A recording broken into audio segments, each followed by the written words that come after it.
Well, at least they made the playoff.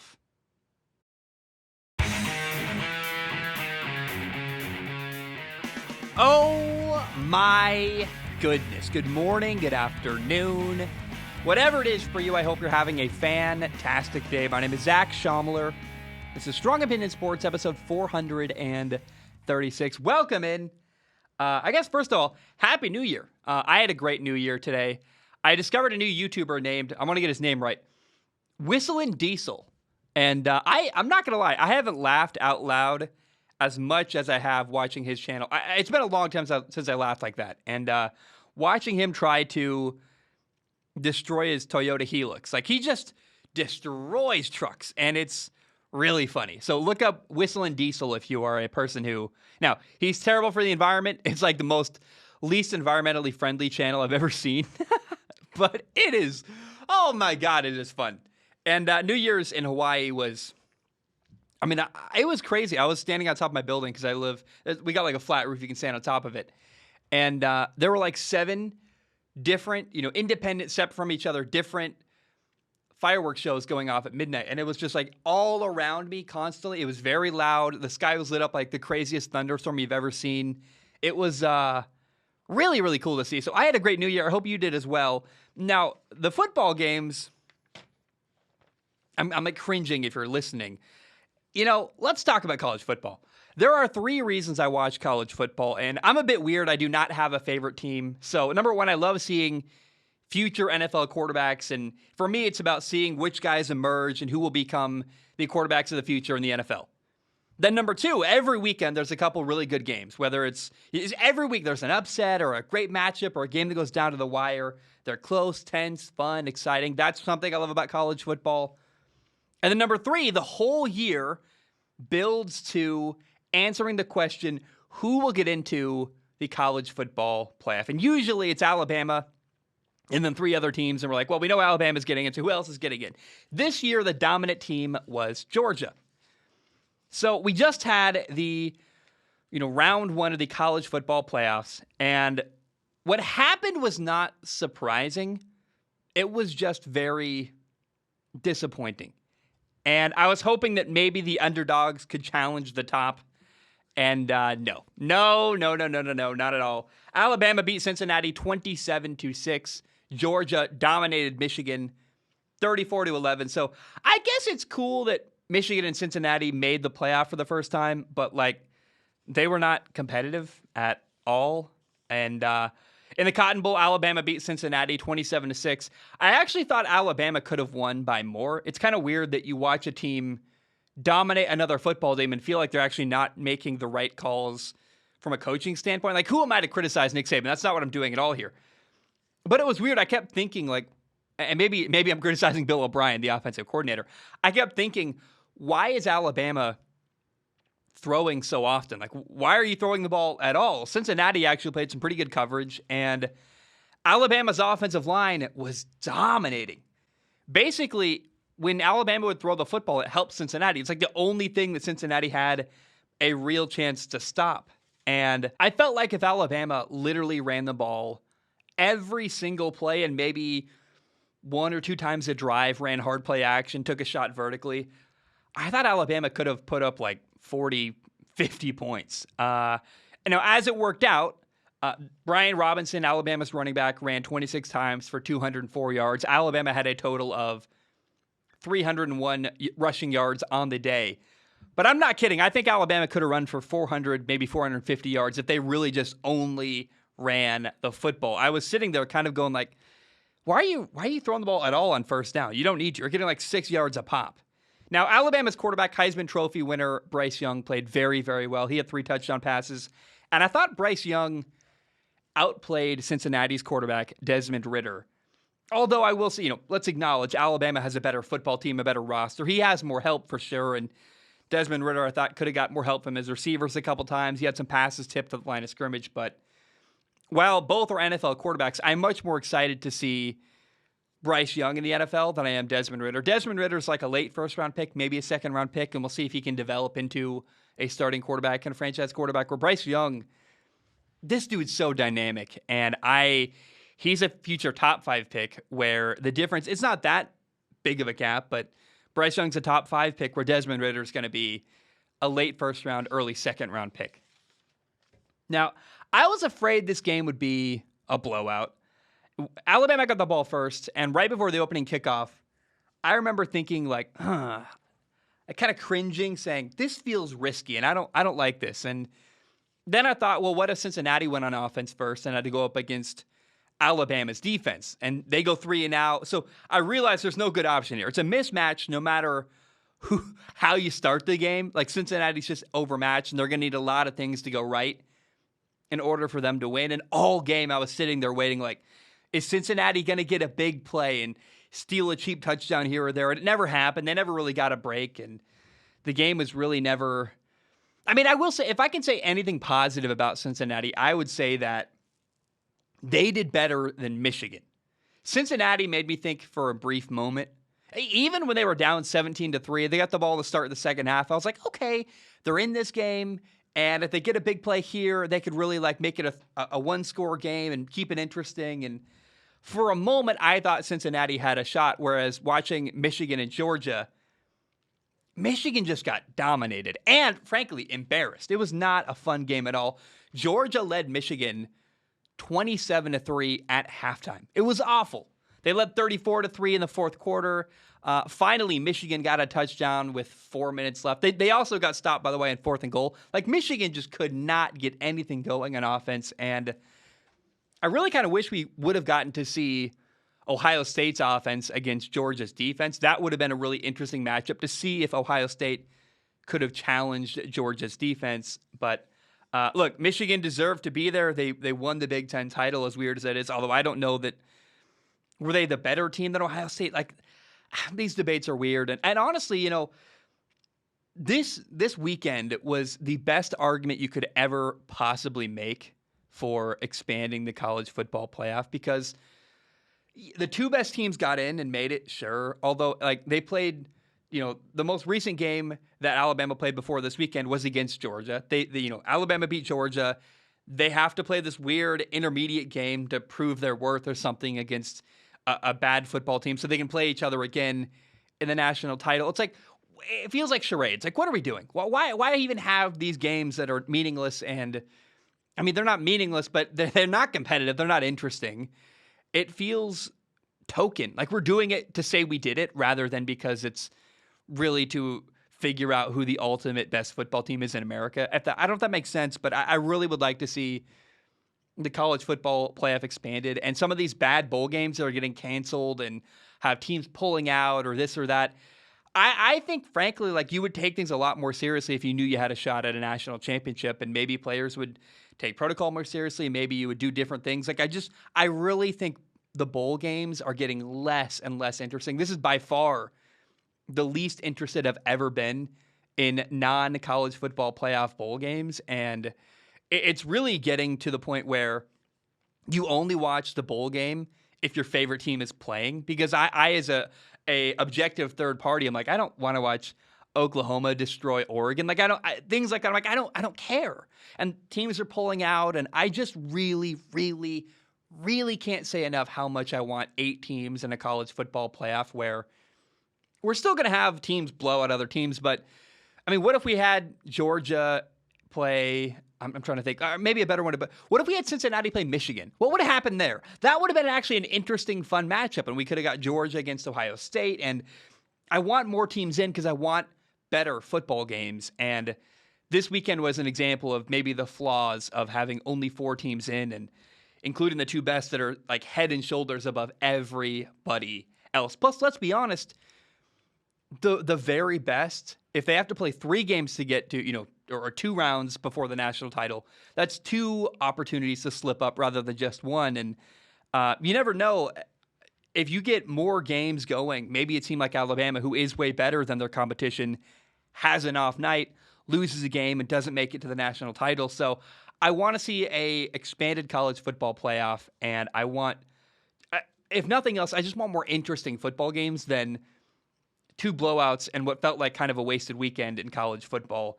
Now, Georgia's defense deserves a ton of credit. Michigan does not have a dynamic explosive, elite offense. Like, not really. Compare them to Ohio State, and you're like, well, I mean, Ohio State, I think I would have loved to see Georgia's defense have to defend the Ohio State receivers, the 3 top receivers they have there. But still, even though I'm not going to give a ton of praise for Michigan's offense, Georgia's defense was outstanding. Nothing was open downfield. They showed great tackling and pursuit. And they really only gave up like 2, maybe 3 big catches the entire game. I mean, that's it. They really did shut down Michigan. And a lot of the big plays that Michigan got came later in the game in garbage time. So look, Georgia dominated. Michigan wasn't very competitive. I have a couple other notes. Like Stetson Bennett, the Georgia quarterback, was awesome. He was truly outstanding. 20 for 30 passing, 313 yards, 3 touchdowns. Georgia ran a really cool trick play where they had an outside zone handoff to the running back, and the running back really sold the run fake. Looked like he was going to run downfield, then pulled up and threw a touchdown. And it was by the way, for a running back, that's a beautiful throw. It looked like a quarterback threw that football. So he threw a touchdown. That was Kenny McIntosh threw a really good touchdown pass from the running back spot for Georgia. James Cook, who is the brother of Vikings running back Dalvin Cook, was a stud. He ran 6 times for 32 yards. He also caught 4 passes for 112 yards and a touchdown. He only had 1 touchdown on that day, but it was a really awesome pass that kind of was the final dagger in the Michigan hopes of winning. And then Michigan defensive end Aiden Hutchinson. Look, Michigan got dominated, but he had this play that blew me away where he read a screen pass and had an awesome tackle for loss where he just widened and he tackled a receiver on a bubble screen in the backfield from the defensive end spot. It was very cool, and I despite losing the game, Michigan had a really good year. He was awesome, and I think you have to kind of, even though it was a rough weekend for Cincinnati and Michigan. I still want to tip my cap to them because, first of all, let's think about Michigan. Michigan, I think last year, or even when Michigan lost to Michigan State earlier, even this year, people were talking about potentially firing their head coach, Jim Harbaugh. And then he made the college football playoff, and people clammed up really quick. All the people that were like, fire Jim! He can never win. I remember when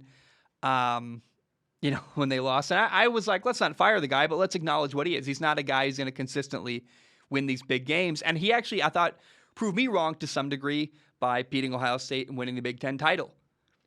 And then Cincinnati, man, they had an undefeated season. They beat Notre Dame. Like, that's a good year for them. And I thought that really it wasn't about them being bad. It's that Michigan and Cincinnati ran into a brick wall of 2 way better football teams. And the games weren't competitive, but I would have loved to see. That's why I want an expanded playoff. I want to see Cincinnati play a game that they actually have a shot at winning because they're a good football team that if you give them real competition where they're actually on a level playing field, they probably win. Like they could have beat Michigan. I really believe that. But physically, Alabama is so much more dominating up front than Cincinnati. I really, truly thought Alabama didn't even have a very good game plan. Like they just were better physically. And that's there's not a lot you can do there when your team is just way better up front in the trenches. Now, Michigan had 3 drives in a row where they had a turnover. They had 2 interceptions and a fumble. The first interception it should have been defensive pass interference. That was a missed call in my opinion. And these 2 games, they were unnecessary and very disappointing. I thought 2 months ago we knew who the 2 best teams in college football were. All year I said the only team that can beat Georgia is Alabama. And then Alabama did beat Georgia in the SEC title game. So now January 10th, we're going to get the national championship in college football.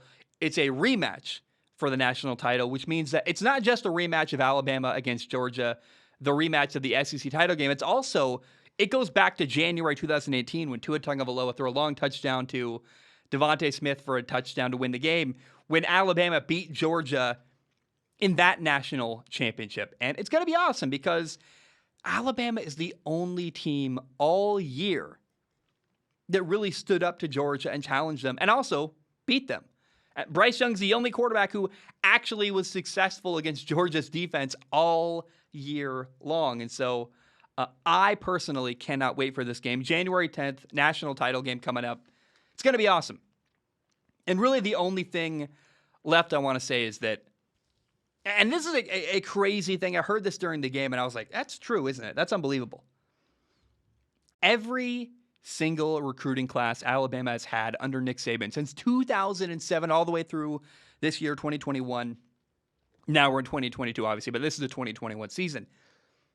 Every single recruiting class since 2007, the entire tenure of Nick Saban, has won at least one national title. It's unbelievable. The best they ever did, the 2009 recruiting class won 3 national titles during their time in Alabama. You're basically guaranteed to win a national championship if you go play for Nick Saban at Alabama. Alabama won it just last year. Here they are back again. It's unbelievable. And really, all I'm begging for, I don't care who wins between Georgia or Alabama, but I want this final game to be close and interesting, come down to the final play. I think it will. But I don't care who wins. I just want it to be close at the end, and I want the fourth quarter of the next game to finally matter, because these two games were they were done by Alabama's game is over by the middle of the third quarter. The Georgia game is over at halftime. I really, really desperately do not want that to happen in the national championship. All right, let's talk about the NFL. Let me drink some water real quick first.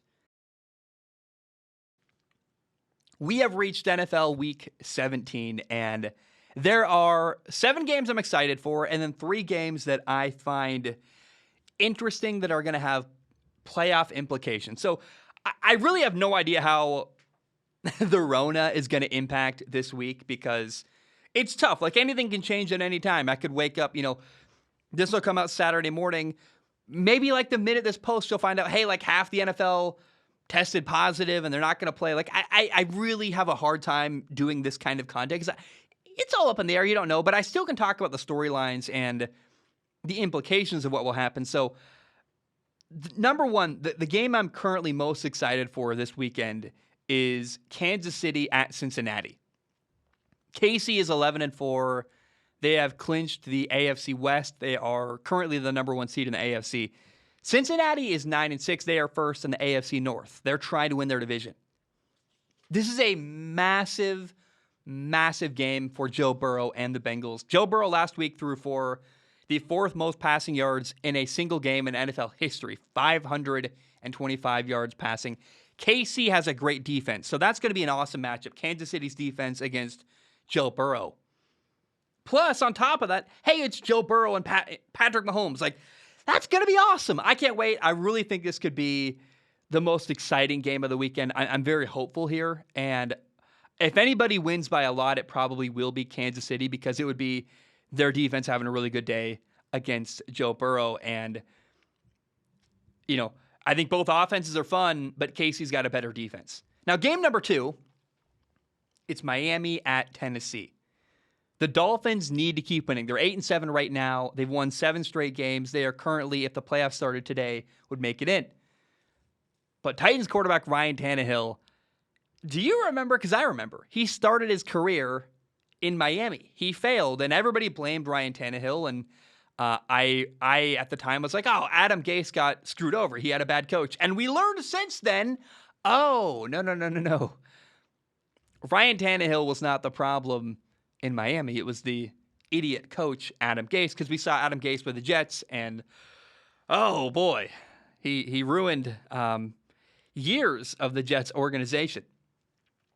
So Ryan Tannehill used to have been the quarterback of Miami, he never got much love and support from that organization, from that fan base, and I think this is kind of a fun, exciting opportunity for Ryan Tannehill to kind of stick it to his old team and the people who used to wear his jersey.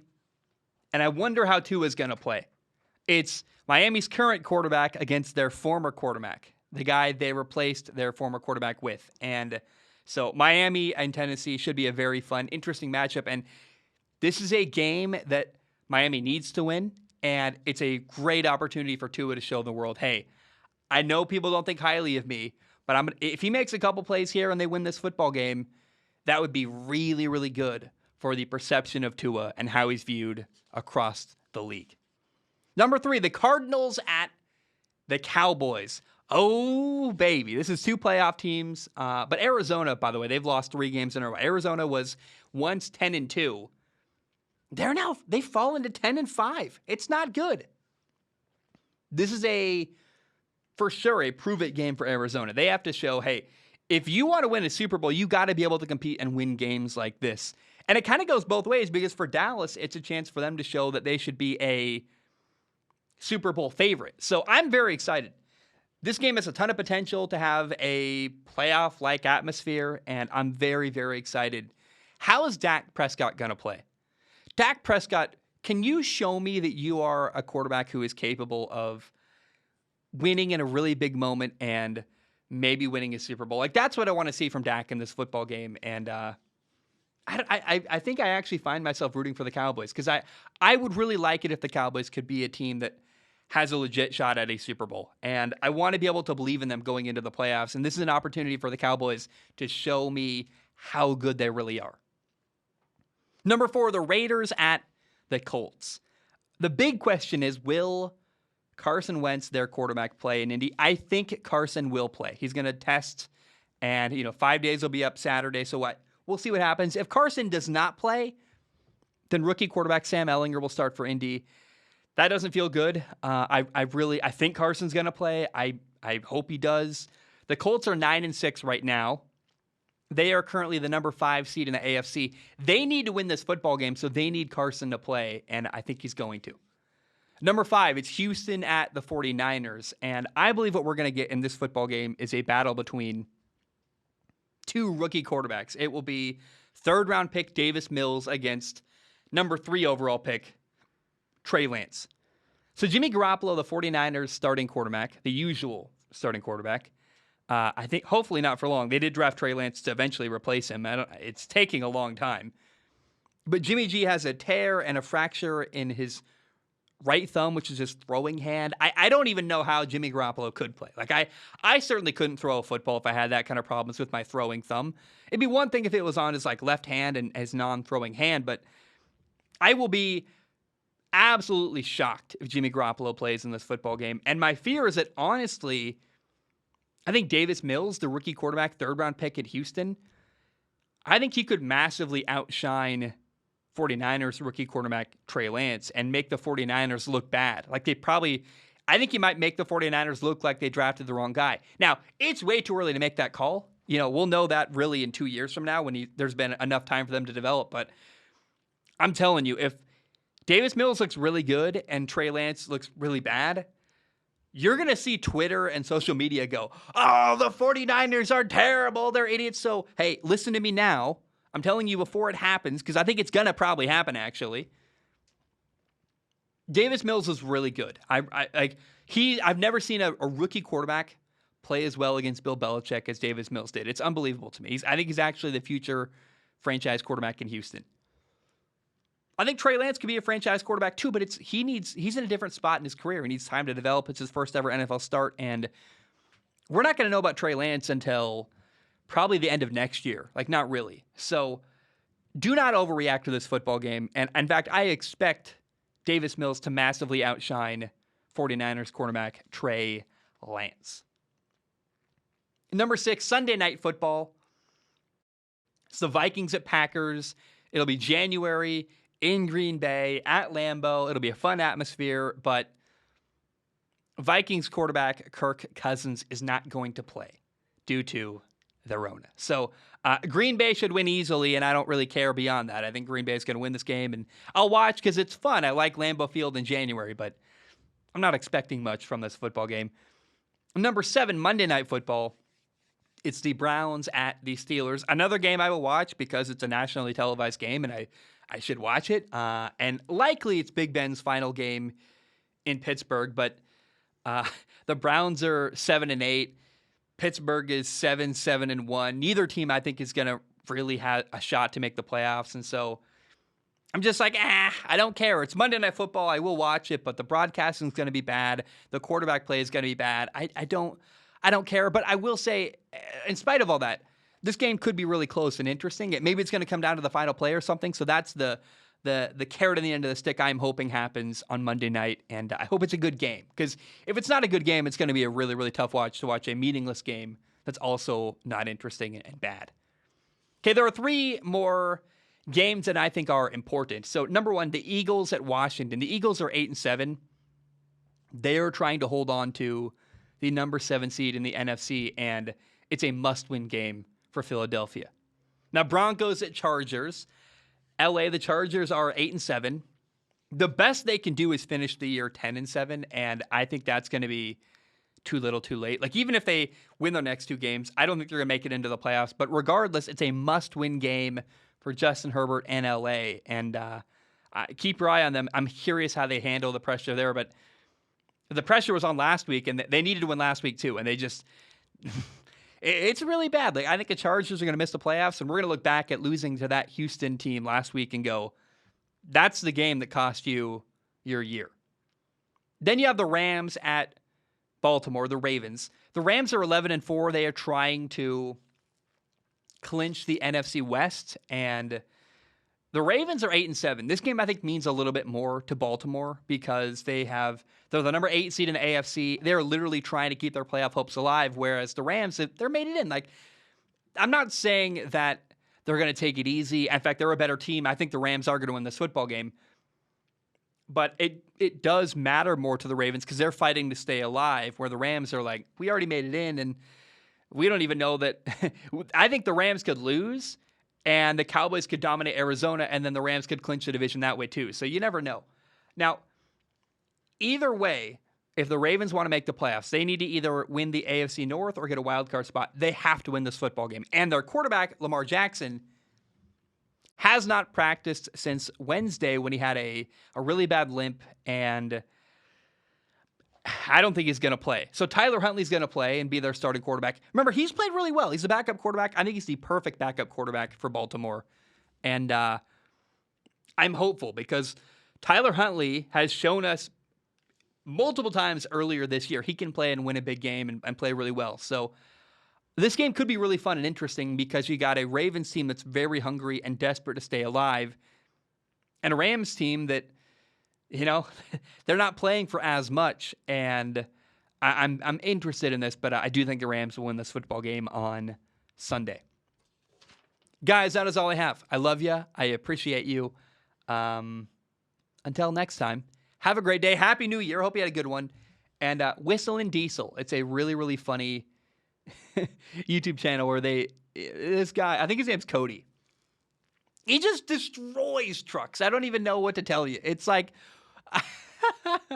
he's got a video where they make square wheels and just, look him up. It's funny. It's really good. And he also has a video where he like catches someone who broke into his property and was really, frankly, very respectful. And I did not, a lot of YouTubers are very entitled. Seems like an interesting, like solid dude too. So if you're a person who has any interest in, it's like his whole channel is almost like Demolition Derby. Look up Whistlin' Diesel. It's pretty fun. Anyway, I love you. I appreciate you. Have a great day. Bam, we are done.